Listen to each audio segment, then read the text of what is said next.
If you're a coach or consultant who's seeking more financial freedom and time freedom to savor your life, then you're going to love my guest today.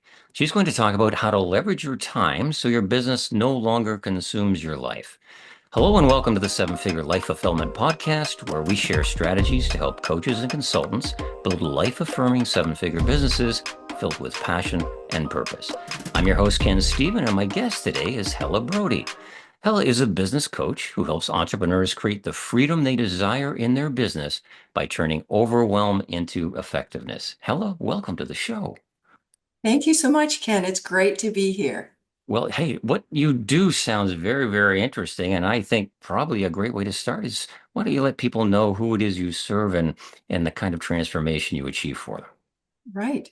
So I serve business owners, entrepreneurs who've been in business for, I'll say at least 2 years, more likely 5 years Mhm. and more, who've created an absolute mess in their business.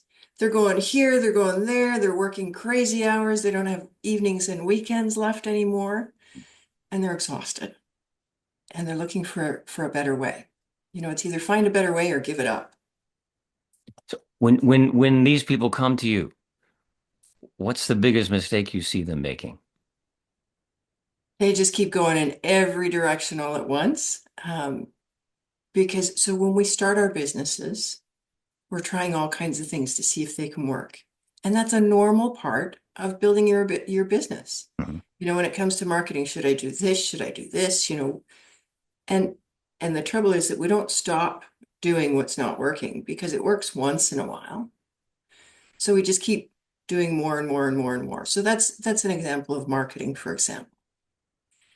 In terms of what they do to serve their clients, it's the same thing. I mean, if I can tell you a story about one of my clients, Sarah, for example. So when Sarah started her business, she wanted freedom and fulfillment, and I mean, she was on a mission. She was driven. She was willing to do whatever it took to make it work. Mhm. And so she got started, and opportunities started showing up and she started doing this and that. People would ask her, she'd have clients who would say, "Oh, can you provide this extra service?" And she'd say, "Sure." Somebody suggested a partnership. She said, "Oh, yeah, I'll try that." Bright, shiny objects would show up. And as entrepreneurs, we all see those bright, shiny Mhm. objects. It's part of how we're wired. And so she jumped at them. Now, when I met Sarah, she wasn't feeling so great anymore. She wasn't necessarily doing what she loved doing. Yeah. She was going in so many different directions. And her problem wasn't a lack of effort. I mean, she was willing to do whatever it took, but she wasn't feeling fulfilled, right? Because she was going in so many different directions. So what she needed to do was make a choice, right? So it's about choice, making a choice to do what you love to do, what generates the income you want, all of those things, and letting go of some of those other things. And as entrepreneurs, making that choice has got to be one of the most difficult things we can do because it does work sometimes. And what if it turns into a gold mine? And what if we see as entrepreneurs, we see the possibilities in everything. And so that's the greatest mistake that I see in clients when they come to me. Right. Yeah, you're right. That entrepreneurial thing, we see possibilities. And so we want to take advantage of everything we could possibly take advantage of, right? We see our skill set and we say, well, there's 20 problems I can solve. So I want to be able to solve 20 problems instead of just focusing on one or two that maybe you love doing the most, right? Right. Right. And so you said something that really resonated with me because, my whole thing is helping people build businesses that fuel their passions and inspire their purpose.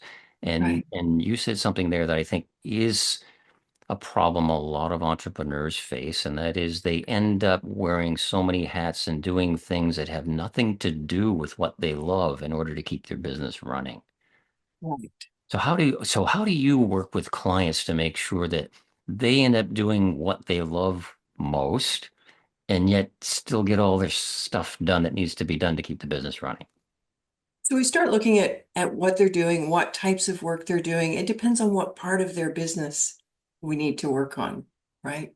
And more than likely, we need to work on all parts of their business. So let's take Sarah's example, for example. Sarah, for example.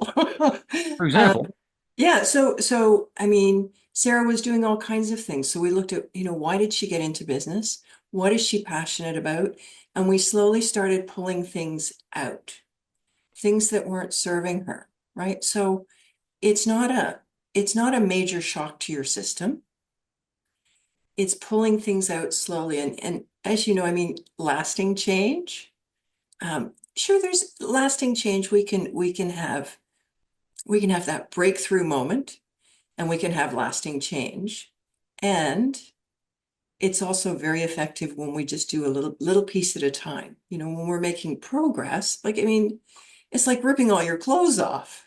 Like, I don't know where that analogy came from, but nobody wants to have that warm blanket taken away because that's what we've gotten used to. That's what we believe is going to take us to the next level, right? So a lot of it ties into our beliefs as well. so you actually start working with your clients and you tap into these beliefs. So you're identifying Absolutely. limiting beliefs and are you identifying maybe what their identity has to change to in order for them to kind of step into the life they want to be living? Is that how it Well, works? part of it is our identity. Hmm. Part of it is our beliefs, all the stories that we tell ourselves, and um, for example, a lot, there's a lot of entrepreneurs who want to have it all, the financial freedom, the time freedom, and the personal freedom, the internal freedom to really savor every part of their lives. If they don't believe that they can have it all, they never will, right? And so, I mean, if you don't believe it, how are you going to create it? Mm. Yeah, good point. And so we work on mindset, we work on their business. It's not okay, we'll take 2 weeks and work on your business, and then we'll take 2 weeks and work on your mindset. It's all interwoven. It's so deeply enmeshed in everything that we do that it's hard to separate it. And so that's why we're pulling, in Sarah's case, we pulled little things out, little things at a time. And she got comfortable with that. And she started saying, hey, I don't need to do all of these things, all of these other little things that are out here. And I'm already finding I have more time. I'm actually starting to earn more because I'm actually starting to really enjoy what I'm doing. Uh-huh. So, I mean, you know what it's like when you enjoy something that you're doing, you're far more productive. You come at it with a totally different energy, Absolutely. right? So creating that mindset and the real belief that you can do it happens through the process, and of course through coaching as well. Is there something you might be able to offer us right now, just a quick tip or tactic that could maybe help fast track this change in belief system that we need? Oh, um, yeah, I'd say look at what it is that you really want. And I'm very big on journaling and meditation. So start journaling. What is it that you really want? And then journal, why don't you have it yet? And I don't mean that in an abrupt or harsh way, but why don't you have it? And you'll start discover that there's a whole series of excuses for why you don't have that.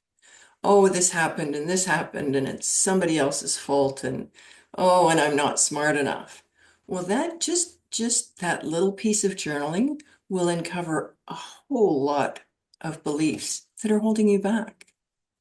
And then the next step, of course, is shifting those beliefs. And a quick tip for that is a little bit more difficult because that's a coaching process. And that's what I help people with. See, success in business is as much mindset, if not more mindset, than it is the strategies and the tactics. Yes, we need the strategies and tactics. And yet, if we don't have the right mindset to apply those, we're not going to get the results that we want. So mindset's a big part of the work you do with your clients. Absolutely huge. Absolutely huge. Um, what would be, I know you could probably talk hours on this, but I what could. what would be what would be very quickly the process or the process you would take people through when they started working with you? Well, I mean, we start looking at their goals. Where are Mhm. they now? Where do they want to be? And why do they think that they haven't achieved their goals? So what's holding them back? So it's sort of a three-part piece. What does their ideal business look like? How does it feel? Right? So all of those pieces, and then we can like all of those sort of I'll say larger concepts, and then we can start looking at the little pieces of how do you get to where you want to be? Because and you know, entrepreneurs are they're a different type of person. They're not the same type of person who punches a clock every day and, you know, goes to work in the factory. Totally different person. And so we have the ability to dream, we have goals, we chase all these crazy ideas.